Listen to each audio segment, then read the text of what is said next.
Today we're thrilled to be presenting a panel on Documenta 14 entitled Looking South, and we have a great roster of panelists that I'll be introducing you to. So the panel will be moderated by Roelstraete, who's a member of the curatorial team for Documenta 14, happening in 2017 concurrently in Kassel, Germany, and Athens, Greece. Artists with us today, we have Angelo Plessas, represented by The Breeder, who's an Athens-based artist. Irena Haiduk, represented by Kavi Gupta Gallery, who will be showing in Documenta 14, as well as Claire Pentecost, who is in Documenta 13, Chicago-based and a professor at SAIC. Please join me in welcoming our panelists. Thank you.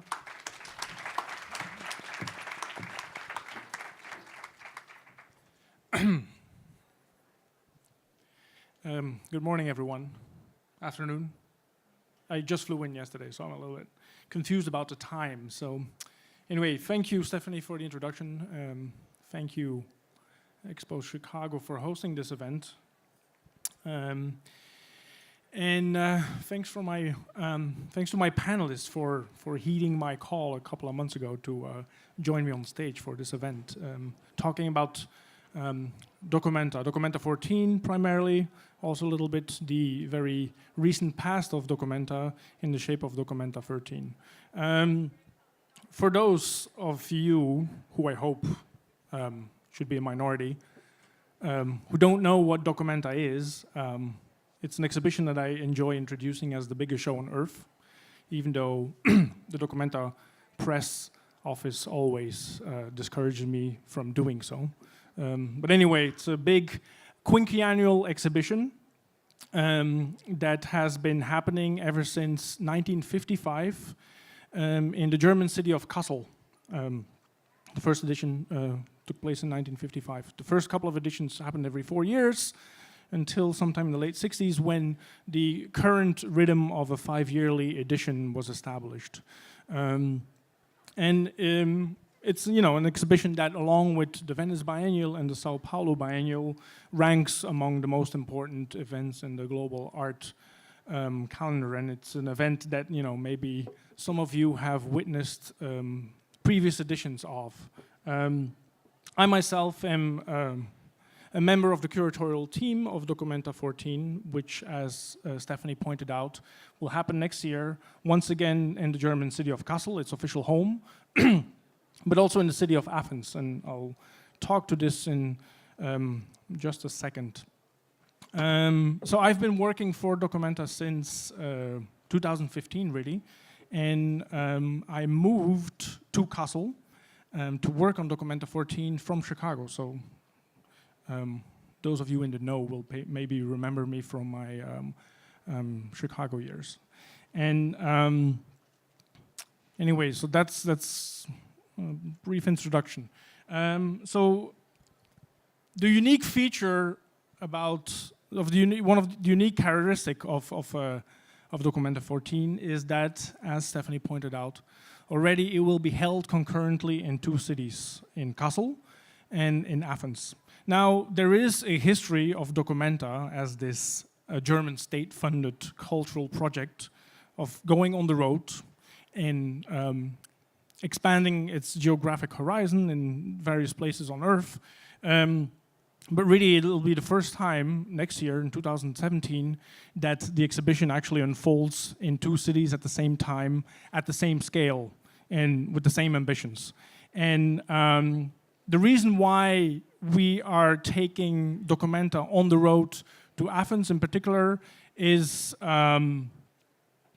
quite a complicated one, which I can briefly touch upon by way of a couple of images. And the first image that I chose to show here is one of a handful of icons that are being circulated as images that basically introduce Documenta to a larger global audience. So the owl of Minerva, so to speak, is one of is kind of like the Documenta 14 totem animal. And of course, the owl is an animal that historically, mythologically, has long been associated with classical Greek antiquity. Also with contemporary Greece, actually, because when you go to Greece today and still manage to get a hold of euro coins, if you flip them around, you'll see that the Greek euro coin has an owl on its back. So the Greek, the owl in a way is kind of the animal, the spirit animal of the Greek economy in its European incarnation. And anyway, very kind of basic graphic treatment of this animal, craning its neck here to kind of allude a little bit to this momentous decision that was taken a couple of years ago to radically alter the traditional geography of Documenta by taking it away from its birthplace and its official home in the middle of Germany. One thing that's important to know about Documenta 14 is that it will actually open in Athens in April 2017. So that's almost half a year away. And whenever I think about that, I break out in a sweat and I feel like I should actually leave the premises and start working on the show. But here I am actually working on the show. Anyway, so the Documenta 14 will open in Athens in April 2017, and only 2 months later will it open in Kassel in June. And it'll run for a period of about 6-7 weeks. It will actually be on view in both cities at the same time. It will then close in Athens and continue its run in Kassel. This is another image that's been circulating as a campaign image of sorts, and it's basically a graphic tracing of the quickest route from Athens to Kassel. So Athens in the south, Kassel in the north. And when we chose to name this panel Looking South, this was obviously also in reference or an allusion to this choice that's been made curatorially to really kind of engage the South on a deeper conceptual level in the inception of Documenta 14. And so this is the road that connects Kassel to Athens, and I think perhaps it runs through Belgrade, which is the hometown of Haiduk. So that would be somewhere in the middle. And of course, it was to be expected that there's been quite a few artists who have proposed projects to Documenta 14 that involve trekking from one city to the other. So this will probably be a very busy stretch of road in the summer of, or in the spring of 2017. This is a view that Claire is, of course, very familiar with. It's the Friedrichianum, which is the museum in the center of Kassel that traditionally has been the primary home of Documenta. So every 5 years, this is a little bit ground zero for this gigantic exhibition project, which at the time of counting, at this time, features the work of over 100 artists. The Friedrichianum actually is a building that dates back to the middle of the 18th century and was built by Huguenot refugees to the city of Kassel, so Protestants from France who were expelled from their home country and found their way to Kassel in particular, to Hessen in particular. Hessen is the land in Germany, the province in Germany that Kassel is situated in. And the Huguenot presence actually did quite a bit to transform Hessen and Kassel in particular into a cultural metropolis. And this, in fact, led to the building and the founding of the Friedrichianum by a count called Friedrich. And actually, the Friedrichianum is the oldest museum on continental Europe. It's only older, in fact, as a museum, as a purpose-built museum. In the world, it's only surpassed in age by the British Museum. So Kassel, strangely enough, for a city of its small stature and size, 200,000 inhabitants only, Kassel can really kind of look back upon a well-established history of cultural prominence. And of course, when Documenta was first organized in Kassel in the late 50s, or in the middle 50s, it meant reconnecting with that longer history. Now, the image that I chose to juxtapose this with is of the well-known tourist cliché of Athens as the cradle of Western democracy, of one of the cradles of Western civilization, really, as embodied most stereotypically in the Acropolis. And but the point of the juxtaposition, of course, has to do with the fact that Greek classical architecture became the official language, in a way, of the Enlightenment that produced museums like the Fridericianum. And so I'm not the director of Documenta 14, so really critical questions from the audience I will delegate to Adam, who's not here, Adam Szymczyk. And of course, he's the one who is, ultimately best placed to answer questions about why Kassel and Athens were coupled in this particular project. But obviously, one of the reasons, there's many dimensions to the relationship between Greece and Germany, and one of them has to do with the romance, in a way, of Greek classical antiquity, which one could say is a little bit of a German fantasy or a German invention, even, if you consider the fact that, for instance, classical archaeology and classical art history were disciplines that were founded in late Enlightenment Europe by German scholars, first and foremost. People like Johann Winkelmann, the father of art history, a German who his entire life dreamed of classical Greece but actually never really made it there. Also, if you think of people like Heinrich Schliemann, who's one of the founding fathers of modern archaeology as we know it, he too was a German scholar who projected so many fantasies really on this blank screen of Greek antiquity. So that's one dimension of this coupling of Kassel and Athens as the sites of Documenta 14. Another one, of course, I already alluded to, in the shape of the owl, the Greek owl that graces the coin, the Greek euro coin. In that, the most contemporary dimension of the relationship between Greece and Germany is, of course, a very crudely economic one. The relationship between, or the axis between Athens and Berlin, so to speak, is at the heart, really, of the neoliberal crisis that is engulfing the Eurozone. And in fact, when Adam first pitched his proposal to organize Documenta 14 in Athens, in Greece, this, of course, came at a time when this Eurozone crisis was already in full effect, but hadn't really reached the dramatic pitch yet that it would take on later in the sparring between the Greek Minister of Finances and the German Minister of Finances. But so quite besides, or in addition to this historical dimension between classical Greek antiquity and German Enlightenment, there's the contemporary dimension of the Euro crisis, which is perfectly embodied in a way in the fraught relationship between Athens and Berlin, or between Greece and Germany.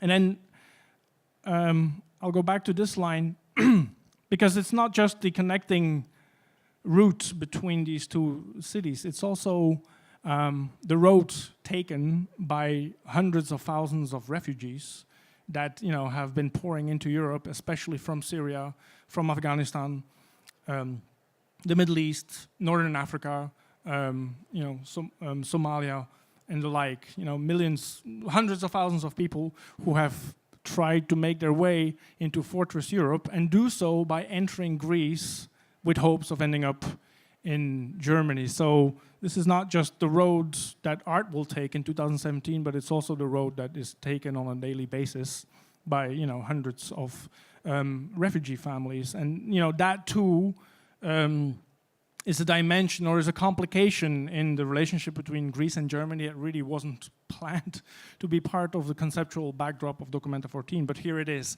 And you can of course imagine that the response of many artists to this this new twist, in a way, on that relationship will be felt in the unfolding of Documenta 14. Two more images. Documenta also has made use of a Athens-based arts publication, South as a State of Mind. It's an art journal that had been existing in Greece for some time. And when Documenta decided to move to Greece, so to speak, one of the first things that we did was reach out to this existing magazine and ask them to become the primary discursive platform of Documenta. So I hope that this is a magazine that people have seen here in Chicago. It should really be distributed here for sure.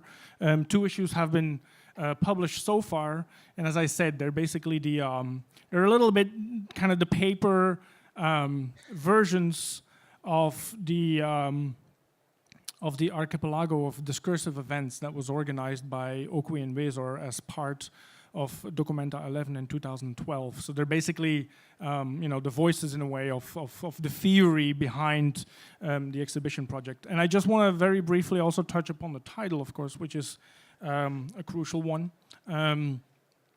Because of course, in choosing Athens as a site or choosing Greece as a site, Documenta as this quintessentially Northern and Western European institution, cultural institution, also sought to really engage the Southern Hemisphere or the South as the symbolic realm that is too often still overlooked in the globalized art world, which today continues to be a story primarily of places like London and Berlin and Chicago and New York and Los Angeles.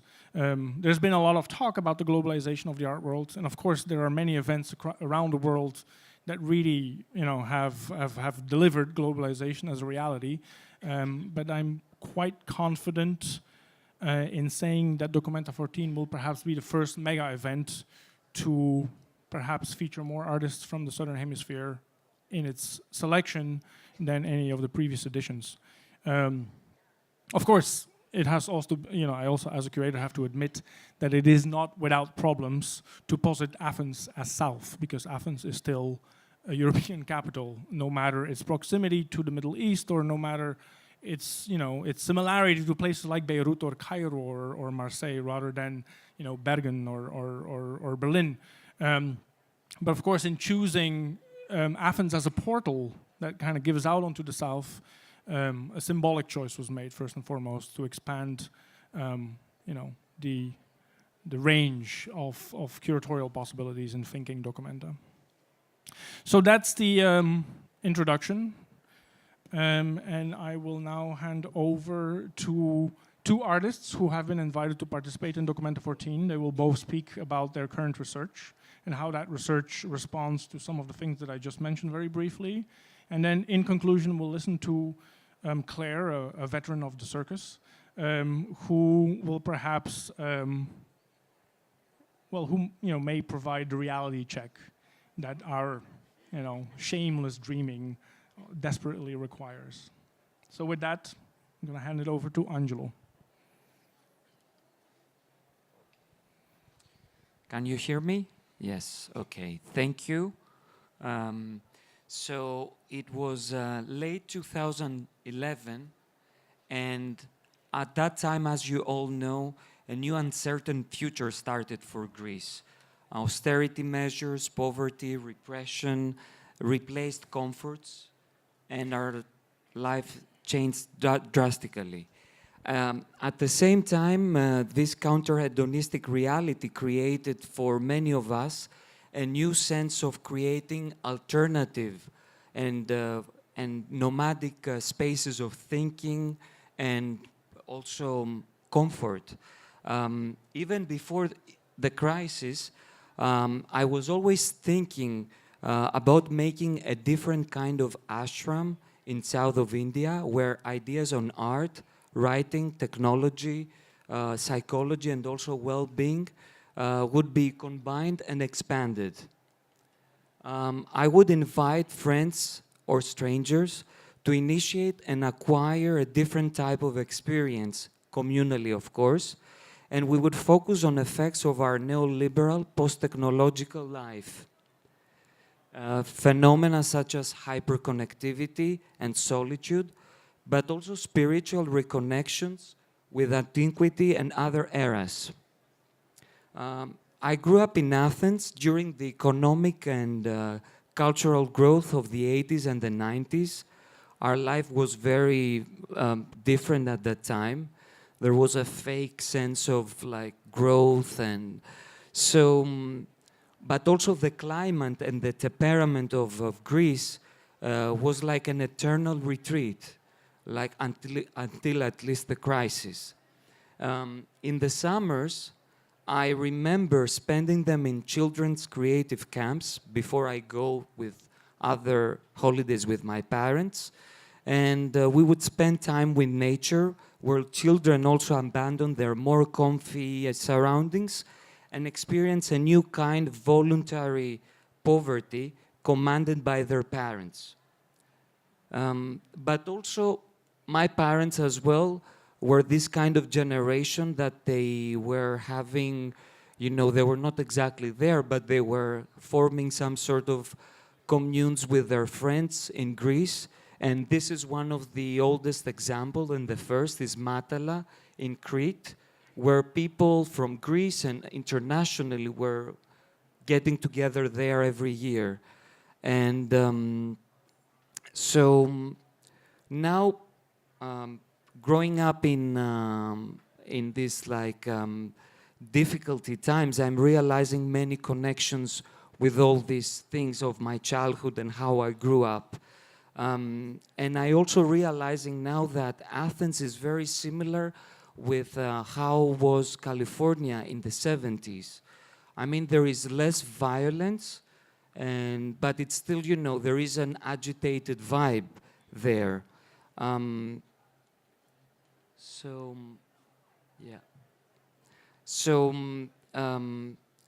I was also realizing, I was also drawn into this project of the early 70s, that they were speaking about the dream of technology's dominance, about the quasi-permanent nomad, freed from labor.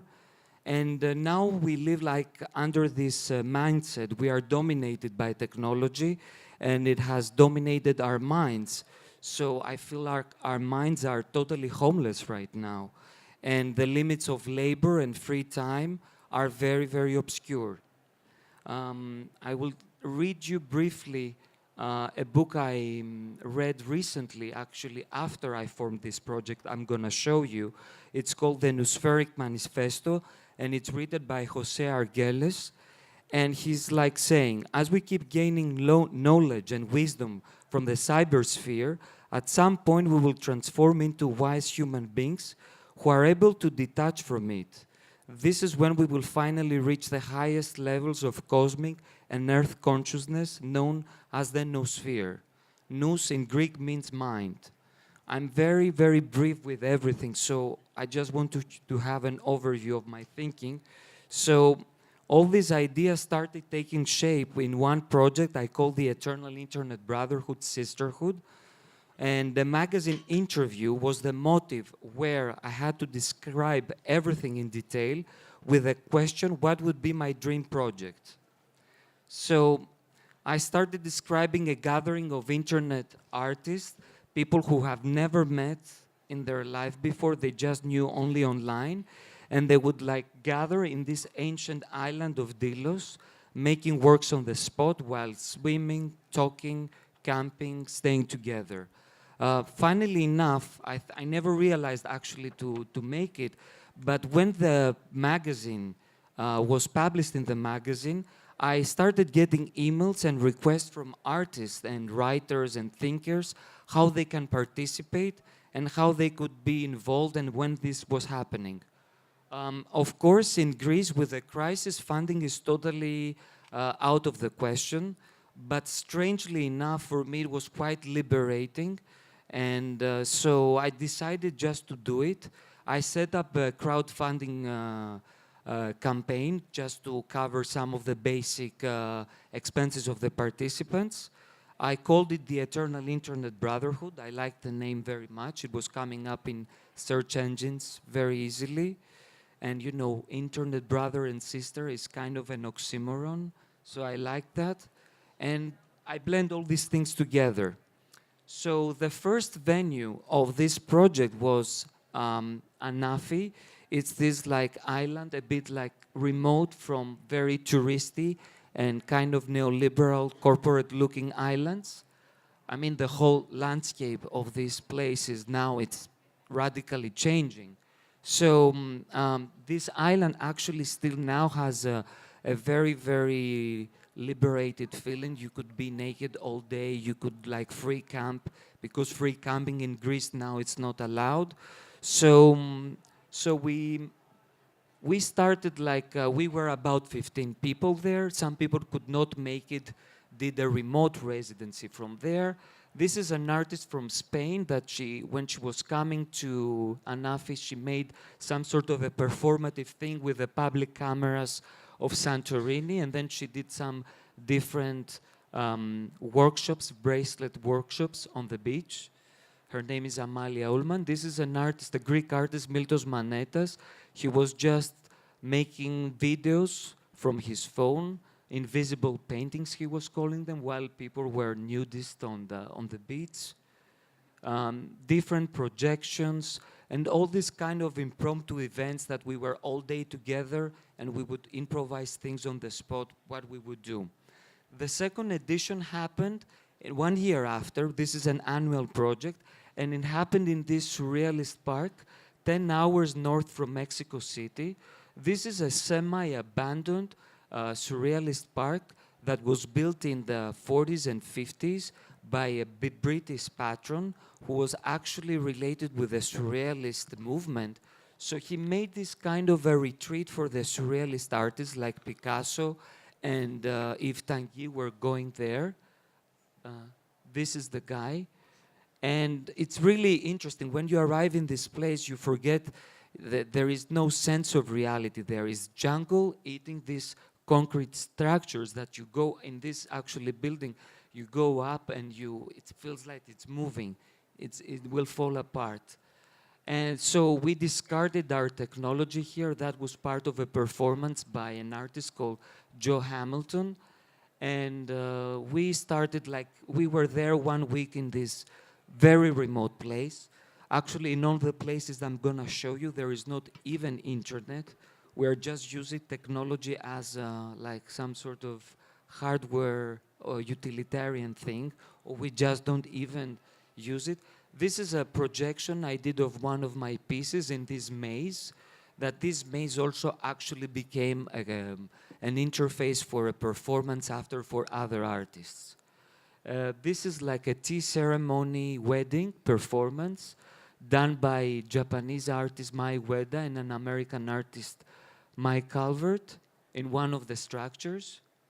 Okay, and the third edition, I'm going very fast, happened in the Dead Sea in Palestine, in the North Dead Sea actually, between a kibbutz called Kalia and the city of Jericho.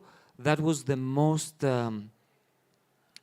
kind of metaphysical in a way. Of course, it was difficult as well, because the place itself is very difficultly and conflicted. It's very, very, actually the Dead Sea is not hospitable at all.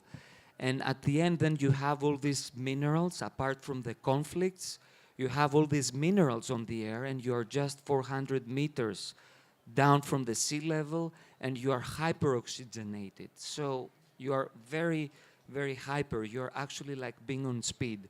So the artists were actually, we were running around the Dead Sea all day, jumping, making these crazy performances, like in very conflicted areas. One urban planner, because this is a project that it's not only for artists, it's also like any kind of thinker could come. An urban planner from Stockholm told me, oh, Angelo, I just want to go to this equestrian club, Mia Lundström, her name, and we all gonna do this horseback riding workshop, and we will meet, we're gonna go to places that no Palestinian and Israeli can go. We can just go only with horses and with this equestrian club, people who can drive us, they can tell us how we can get there. So that was, I've never been on a horse in my life, and I started like going horseback riding for 5 hours in crazy places in Palestine. So this is the message that we received when we were coming from Israel. arriving in the Dead Sea. That's the GPS message that you receive there. And this is like a still from a live stream performance that happened with also one artist of Documenta, Danaia Nesiadou. She's with a golden fleece around her. And yeah, we visited places in East Jerusalem. That was part of a tour of an architect, Andreas Angelidakis, who is part of Documenta as well. And he was just visiting us, and we would see like amazing Israeli utopian architecture. The fourth edition of the project happened in Italy, in northern Tuscany, in this amazing castle that Dante Alighieri, the poet, wrote pieces of the Divine Comedy, and he spent his exile there. And so it happened like right the moment that we had the capital controls of Greece. Everybody thought we would be like really, it would be a very bad situation. Maybe it would end up like crazy riots and everybody would be poor. So I left Greece in the middle of this craziness, and with no cash, I couldn't like, and I arrive in this palace and I have like a room like this. And that was one of the performances of, the theme was like Paradiso, Purgatory, and Inferno. So I felt all these transitions, both personally, but also like with the projects that the artists were doing there. This is one performance of a Swedish artist called Ylva Ogland. That was what was happening the day I left Greece to go to this. That was the situation. And that's part of the performance and the ritual. Also, we were close to the amazing marble caves of the Renaissance, and one artist told me, I'm gonna do like a workshop about that. And then he brought these marbles from there, and he did this graffiti part of like in the garden. Also, Danaia Nesiadou, she was coming every day in our rooms, and she was taking personal things from our suitcases, but also beautiful things from these amazing historical rooms. And she was making these IKEA inflatable bags, and also writing workshops.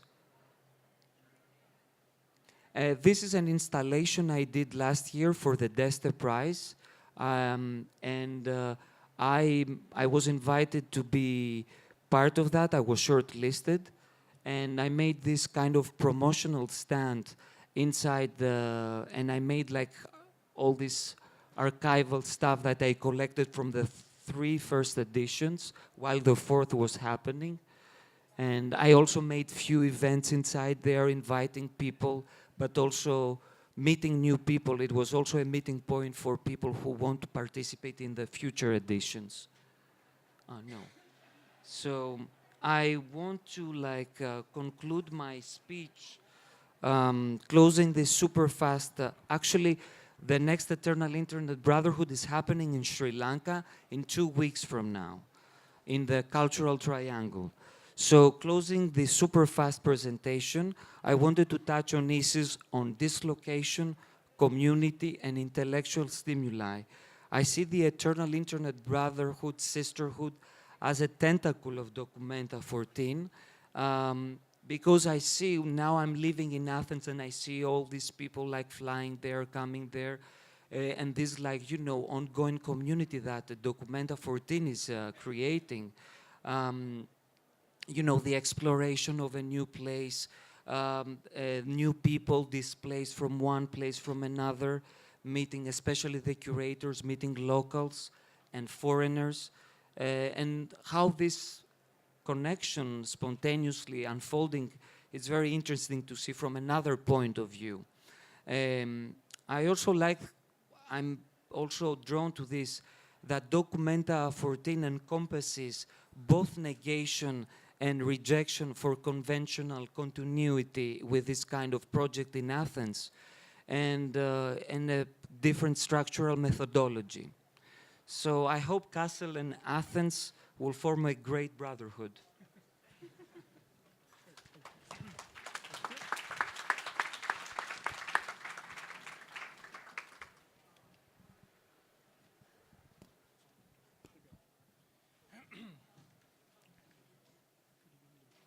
On. That's me. Oh, that's not mine. Nice. Nice. Well, we'll start medieval. Yeah. Okay, here's another medieval one. Oh, you wanna? No, you're good. All right. So I'm not looking at you because this is giving me a migraine, and I apologize. I'm not rude usually like this.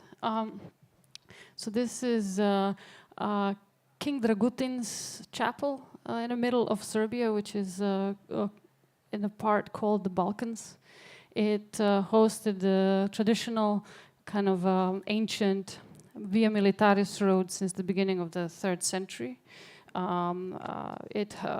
Which started from Istanbul and ended at Singidunum, which is today's Belgrade. And today I'll talk a little bit about kind of why this area was kind of exempt from enlightenment for 5 centuries, because it was under Ottoman Turks at the time where kind of enlightenment in Europe was raging. And also talk about what in the 20th century, especially economic alliances and kind of non-aligned strategies were formulated there and why. So I'm not going to talk about this because we're behind, right? A little bit. All right. The Via Militaris was part of the network of Roman roads, and it carried this particular one that went from Istanbul to Belgrade, carried mostly weapons from the Crusades on, carried goods to the armies that were usually going to Jerusalem to invade it, destroy it, take it again, whatever. And it was a trade road, mostly for weaving and for a particular type of agricultural exports. Trades, I guess there wasn't exports yet. This area provided like a lot of like stomping ground for all kinds of cultures, starting with like, of course, the Romans who have given the area independence, and then later on every army that went over it, because it's in a way of many things. And one of the interesting things, of course, about the Balkans is that it's in between this area, between Greece and Germany. You have to pass through it to get there. In 1389, it was taken over by the Ottoman Empire, which kind of banned its image-making traditions and like actual writing traditions. So the area developed history steeped in orality and imagelessness. There were a couple of large migrations at the time, first and second Serbian migration. In which in both the 16th and the 17th centuries, in front of retaliation of the Turks because of rebellions, people were pushed north to the Habsburg Empire and Austro-Hungarian Empire later. So I'm going to stop talking about medieval times now. After the medieval times and liberation from Turkey, or the Ottoman Empire, a country was formed called Yugoslavia, Kingdom of Yugoslavia, in 1918 after the Peace of Versailles, which ended World War I. And those 3 countries, part of the first Yugoslavia, were today Slovenia, Croatia, and Serbia at the time. The name is interesting because Yugoslavia means Yug means south, and Slavia is just the Slavs. So it was like the land of the South Slavs, and it was a construct because kind of each Slavic group had its own traditions. And then World War II happened, and after World War II, another Yugoslavia was formed, which was no longer a kingdom headed by a king, but actually another even more complex construct after World War II, made up of 6 republics, 2 of which were on the sides of the German, and the Germans in World War II, they were fascist states, and then the rest of them were with the Allies. Kind of to make the country homogenic again, the new president, who was a communist, Josip Broz Tito, decided to, because I don't know if many people know, but like after World War II, there were 2 major blocs formed, which was the Warsaw Pact and the NATO Pact, which was kind of the line in between the countries that were, with the Soviet Union or against it. So to create a third and an alternative in the world where everyone was forced to pick, in 1955, there was a conference that took place in Indonesia, which formulated the ideas behind the non-aligned movement. Those were the countries that did not want to take part in power bloc politics and wanted to create economic and cultural alliances in order to endure the pressures, the pressures of the Western kind of colonial tradition. The founders were Josip Broz Tito, who was the Yugoslavian president. I never can remember exactly anyone. Sukarno, the president of Indonesia. Nehru, the first prime minister of India. Nasser, also an Egyptian leader. And Kwame, who was the president of Ghana. It launched in Brioni, actually, in 1956. And then the first conference was made in Belgrade on September 1st in 1961. And I'm gonna jump to those slides now. Ika, Yeah, coolsies. just want to do a, sorry? He also wants Are to we, say yeah, something. I just wanted to interject. Do it. You're talking about the Bandung conference. Yes, of course. Which founded the non-aligned movement. Yes. Which is a conference that took place in 1955. Yes. Which is the year the first Documenta Documenta was organized. started, yes. So the non-aligned movement comes out of a desire to retract itself from the Cold War that Documenta obviously was such an integral part of, culturally speaking. Yeah, and this was kind of the vibe of the conference. The first image is like everybody having fun on Brioni Island, which was the launch event in 1956. And you can see Tito, you can see Nasser, you can see Nehru there. And then this was a German kind of report from within a map of the world from 1961, kind of bloc alliances and then where the non-aligned movement stands. The third image is like the first conference in Belgrade. And the fourth image is, there's a woman in the picture, so I really like that. There were ladies welcome as well. Maybe, I go one more. Oh, shit, sorry. Yeah. Kennedy came, you know. And then I think these two images on the right really show the vibe. It was like one of the janitors at the National Assembly where this took place said it was like a vibe of love there. Like it was really like full of solidarity and like friendship. There's a leader of Mali over here. Cool. So the non-aligned movement, I'm going to talk about that and that's it.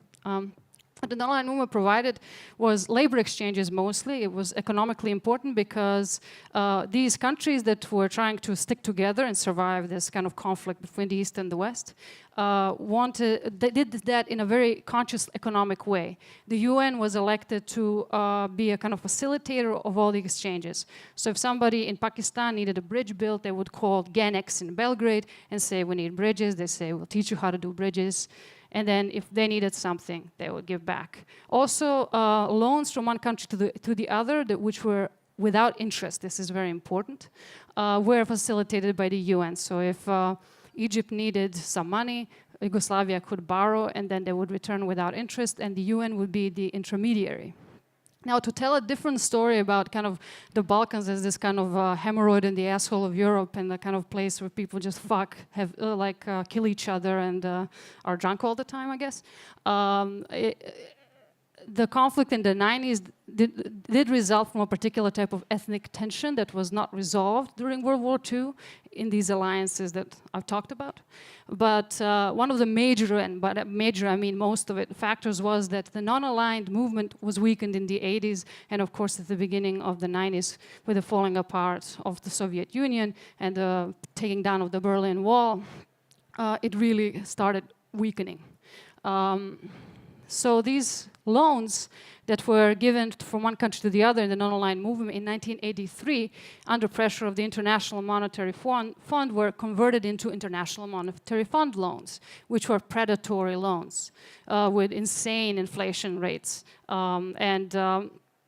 As Angelo would know, this is what, as Greece knows, who is managed by this is one of the bodies of the Troika, which is managing the Greek debt to a European Union. This is not like a pretty situation. So each republic wanted to know how much they owed, And this was kind of the seed of the conflict in 1988. So they decided to split. But Bosnia was never a country before, so you couldn't split it. And then, of course, the whole ethnic thing started. In Serbia, as a result of this economic escalation, there was an inflation of over 3 million% starting in 1991, with the war starting and the sanctions starting. And the culmination of it was this bill here, which is 500 trillion dinars, which was worth 1 Deutsche Mark at the time. I think only Ghana has an inflation that went one more zero. And let me show you the back. It has really interestingly, the National Library in Belgrade, which I don't know what that means, like psychologically.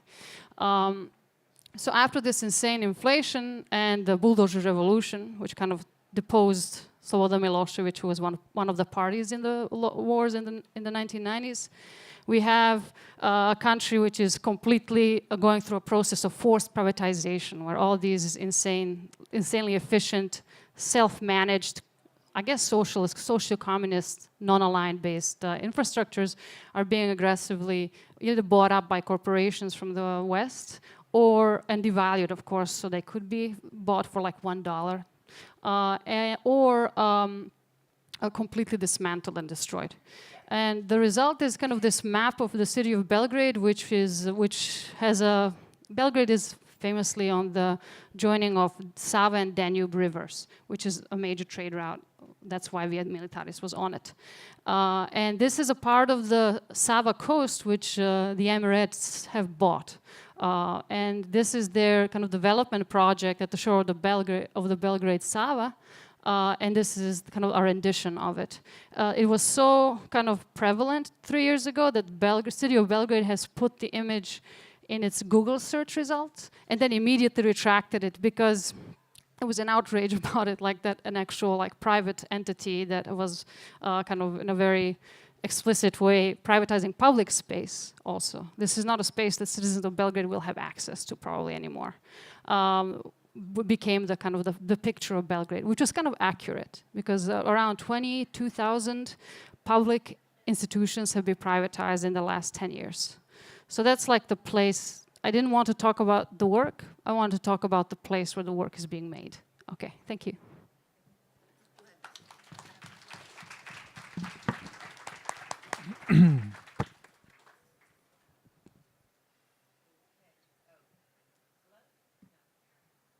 Hello. Okay. Okay. Oh, thank you. So yes, I think I can do it. Claire, you get your own tagline. I think I put one in. Right.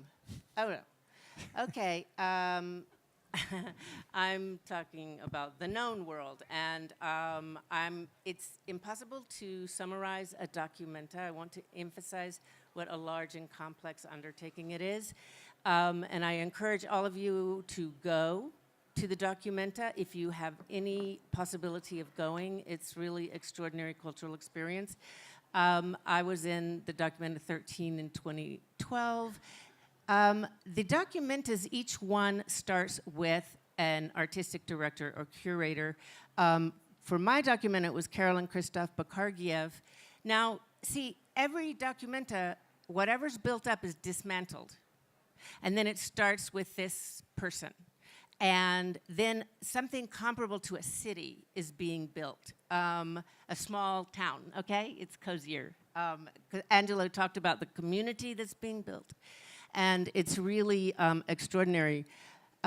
Carolyn, of course, this is why every document is different, you see. So if you've seen one, you haven't seen them all.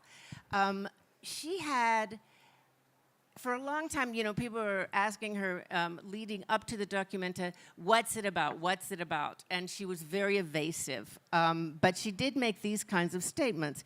It's dedicated to artistic research and forms of imagination that explore commitment, matter, things, embodiment, and active living in connection with, yet not subordinated to theory.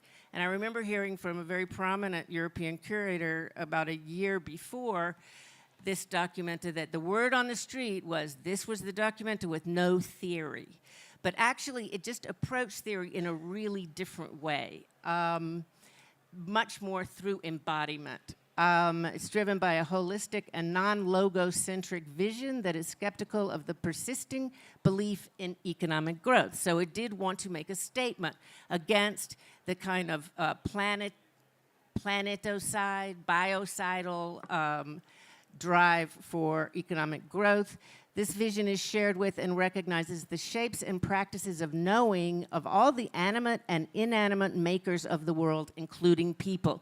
So one of the threads of the Documenta was our relationship with other living beings and non-living, which is, so that's like everything, right?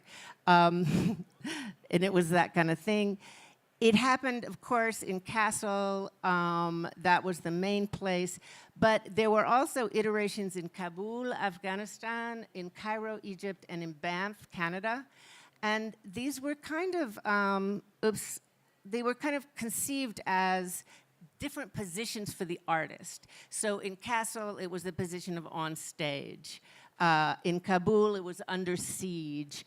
Cairo was a state of hope. This was right after the Egyptian revolution, and at that moment, there was a lot of hope in Egypt. And then what's fallen off the slide is Banff, which was the artist on retreat. So sort of like, kind of like, yeah. I don't have time to be inarticulate, sorry.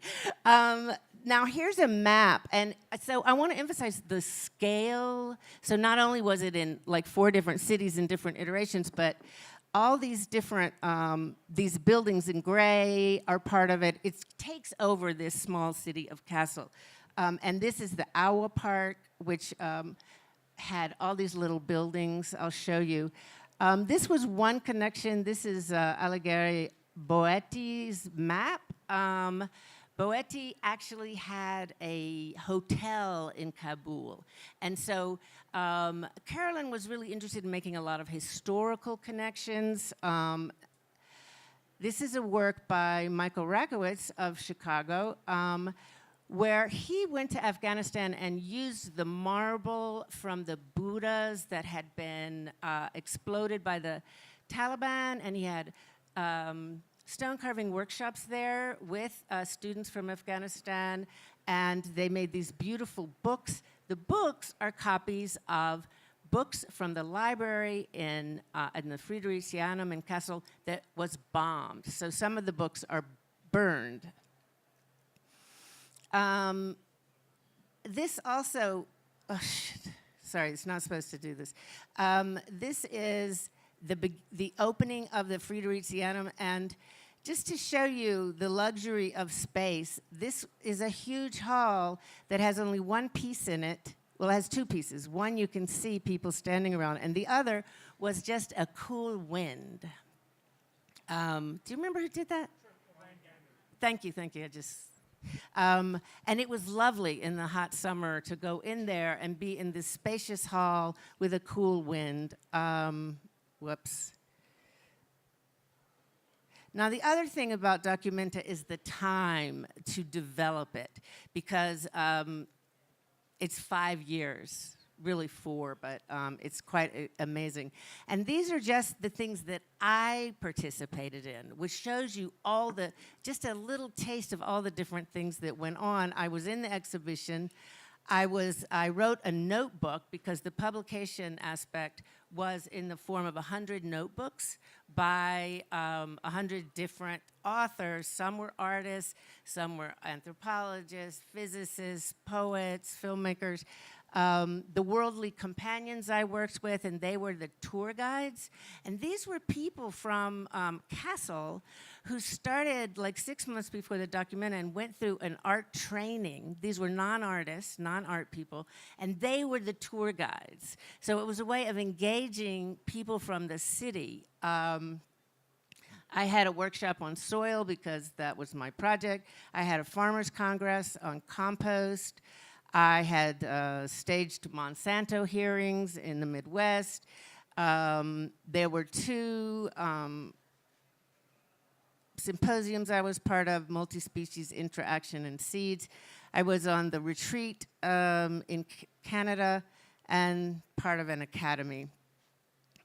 In the center of the Fridericianum was a place they called the Brain, which had all these little items that, here's Lee Miller in Hitler's bathtub. There were many objects here that would, if you really read them, they describe the whole thinking behind this Documenta. So it was like, here is theory, but it's in objects and artifacts.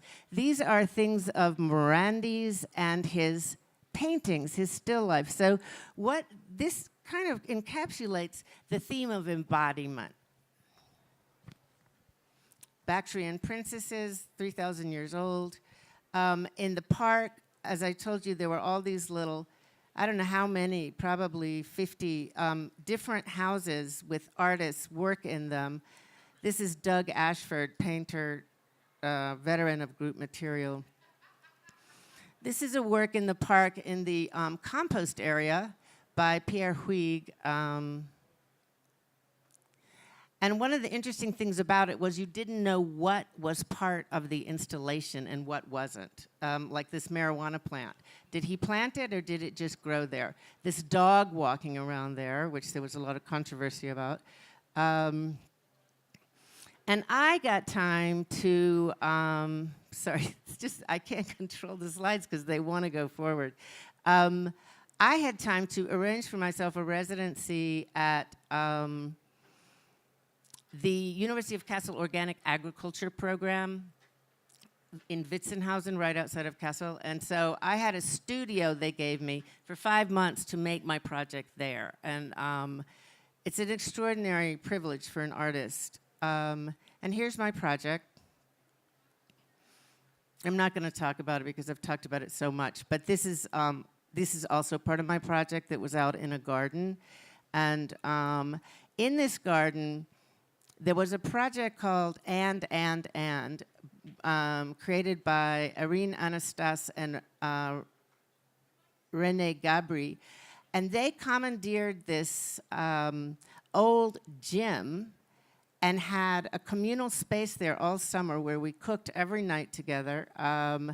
They had a solidarity economy organic food kiosk in the park.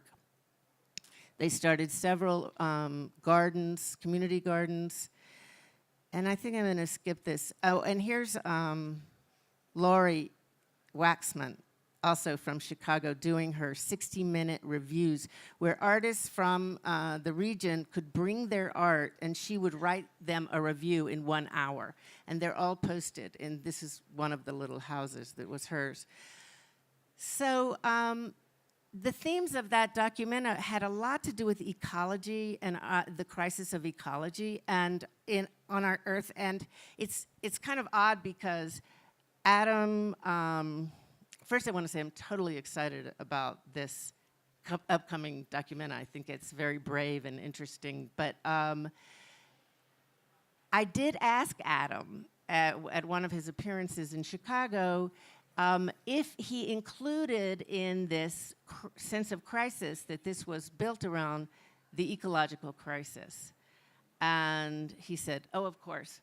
But he never had articulated anything about that, which my only kind of detraction coming in was that I hadn't heard him include that because that is part of the economic wall that we're hitting.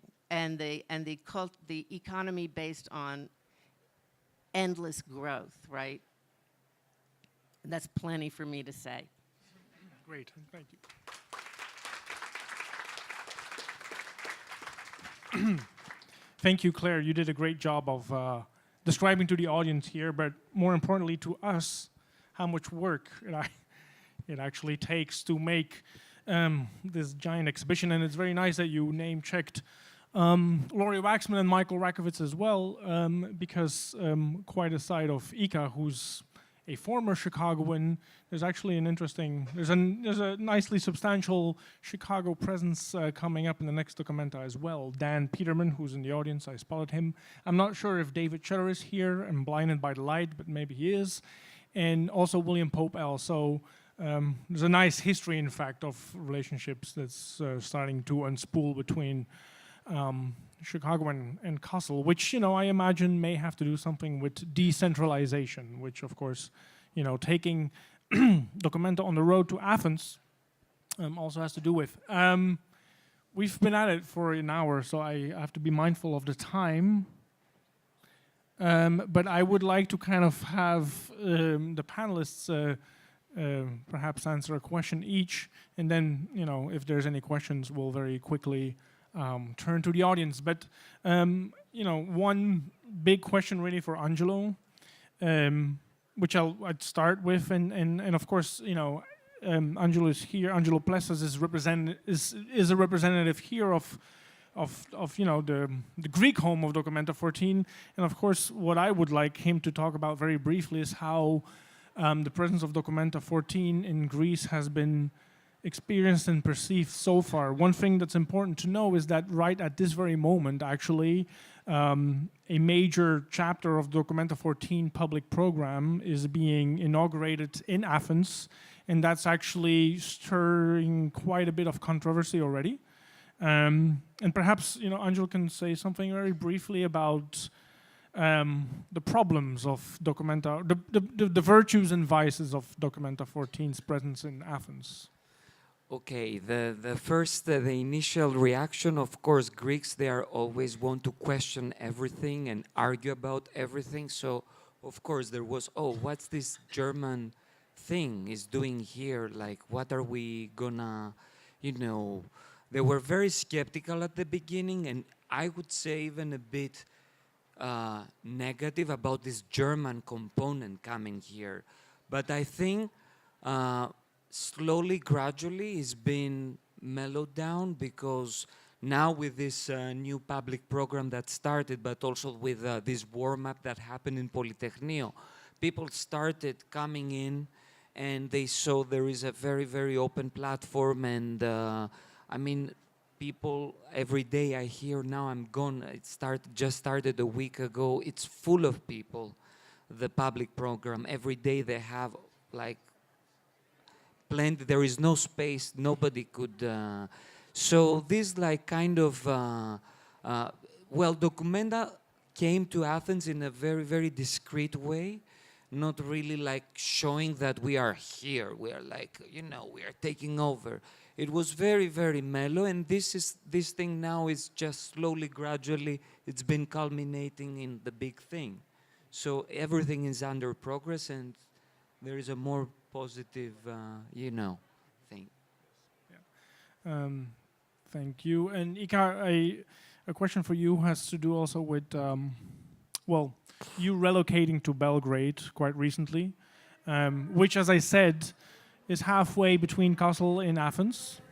And I'm just curious to what extent that new perspective of the Northern Balkans is informing what you're working on. You know, you get up in the morning, you look north, you see the Kassel on the horizon. You look south, you see Athens, and I mean, I imagine that would have been a formative influence on what you're doing right now. What with your revisiting the non-aligned movement, or do you have anything to say about relocating? It's nice. My mom's happy. Yeah. Well, I used to spend there like 5 months a year, so it's not like a large. It is. It's a different place each time I go, because the public sector no longer exists. On January 1st, it's been outlawed. So the public infrastructure, or having a public or self-managed, which was the preeminent form all the way until the 90s, organizations is no longer legal. So, and all of our infrastructures have been substituted with the kind of subcontractors from abroad. So, you know, our cellular network is owned by like the Swiss and the, I think the Swedish, partly German also. So we have agriculture, which is also co-bought by Swiss and Germans. So we have like this incredible intrusion of the West after the Bulldozer Revolution, and a particular type of kind of very corrupt lobby, which is transforming all that is public and that used to be quite functioning into something that is devalued and like taken over. leaving very little for people who are living there to live with or live in. So within that, it is interesting to work on a scale which I'm interested in. I'm very interested in infrastructure scale or state scale. This type of scale that artists have been working in response to like destruction of public infrastructures have been taken up by, let's drop the neo, let's call them liberal art institutions as kind of a patch for a problem that needs more than that needs a state scale solution. And I'm very interested to see, because in many of these infrastructure, with a little bit of money, one can take it over and operate on that scale. What is possible with that? So that's what I really have no like rest or like think about the West in a way working with it only when it's beneficial, as a kind of a carrot in front of the eyes of the politicians who really want to be in Europe, even though we are in Europe, but we're not in the European Union. So it's like there's a complex, vast mass of problems, because every step one wants to make, one no longer asks people one used to know should ask. It's either like people who are, own it, and what is a nation that is owned by a private corporation? Is it one? And does that even exist anymore? So working in that and with that has been very interesting in the context of Documenta. Yeah, I don't know, does that answer anything? It does. Yeah, okay, cool. And Claire, I'll address your remark very briefly, and then perhaps we can have some interventions from the or not. I see heads being shaken, but I will address Claire's remark because it is true that, yes, I remember this presentation that Adam Szymczyk gave at the Northwestern 2 years ago, in which he indeed, quite perfunctorily perhaps said, like, yes, of course, the environmental crisis, the ecological crisis. I mean, these are things that obviously are constant pressures on everyone's mind these days. But Adam lives in Athens. This is also kind of a first. Karolin Krzysztof Bakargiev was actually based in Kassel, as was obviously always the assumption and expectation of artistic directors. But living in Athens means to be kind of a daily witness in a way to a humanitarian crisis that in 2012 was perhaps not as present in the foreground during the making of an exhibition of this kind. And one of the great challenges perhaps of Documenta 14 will be to be responsible as an art event in this context of immense political emergency, and kind of guarding ourselves from the instrumentalization of art to do politics in a way that is just too frivolous. So there's a lot of work for us on the table, Ika and Angelo. Claire, thank you so much for your contributions, panelists. If there's any questions, I believe we will be answering those privately, but no longer on stage. Thank you so much.